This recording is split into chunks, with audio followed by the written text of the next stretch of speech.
ମାଧ୍ୟମିକ ପ୍ରଧାନ ଶିକ୍ଷକମାନଙ୍କ ନବମ ମାସିକ ସମ୍ମିଳନୀ। କାମାକ୍ଷାନଗର ବ୍ଲକ ମାଧ୍ୟମିକ ପ୍ରଧାନ ଶିକ୍ଷକମାନଙ୍କର ନବମ ମାସିକ ସମ୍ମିଳନୀ ସୁନିଆମାରୀ ହାଇସ୍କୁଲଠାରେ ଅନୁଷ୍ଠିତ ହୋଇଯାଇଛି।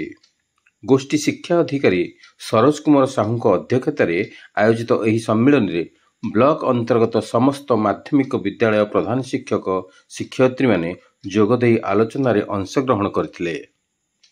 ଏଥିରେ ଜିଲ୍ଲା ଶିକ୍ଷା ଅଧିକାରିଣୀ ଓ ଅତିରିକ୍ତ ଶିକ୍ଷା ଅଧିକାରିଣୀ ଯୋଗଦେଇ ସରକାରଙ୍କ ଦ୍ୱାରା ପ୍ରଣୀତ ଶିକ୍ଷା କାର୍ଯ୍ୟକ୍ରମର ବିଦ୍ୟାଳୟ ସ୍ତରରେ କିପରି ସୁପରିଚାଳନା କରାଯିବ ସେ ସମ୍ପର୍କରେ ଆଲୋଚନା କରିଥିଲେ।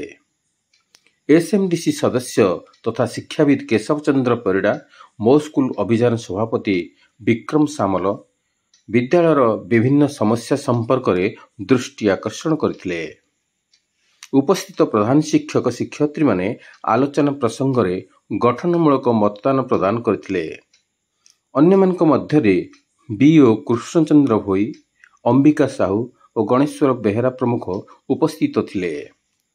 ପ୍ରଧାନ ଶିକ୍ଷକ ଚିଦାନନ୍ଦ ସେଠୀ କାର୍ଯ୍ୟକ୍ରମ ପରିଚାଳନା କରିଥିଲା ବେଳେ ଶିକ୍ଷକ ଗଗନ ବିହାରୀ ମିଶ୍ର, ସୌଭାଗ୍ୟ କୁମାର ନନ୍ଦ, ଲକ୍ଷ୍ମଣ କୁମାର ନାୟକ, ଅଞ୍ଜନ କୁମାର ଭୁଏ, ଶିକ୍ଷୟିତ୍ରୀ ଜାହ୍ନବୀ ମଲ୍ଲିକ, କର୍ମଚାରୀ ଅକ୍ଷୟ କୁମାର ସାହୁ ପରିଚାଳନାରେ ସହଯୋଗ କରିଥିଲେ।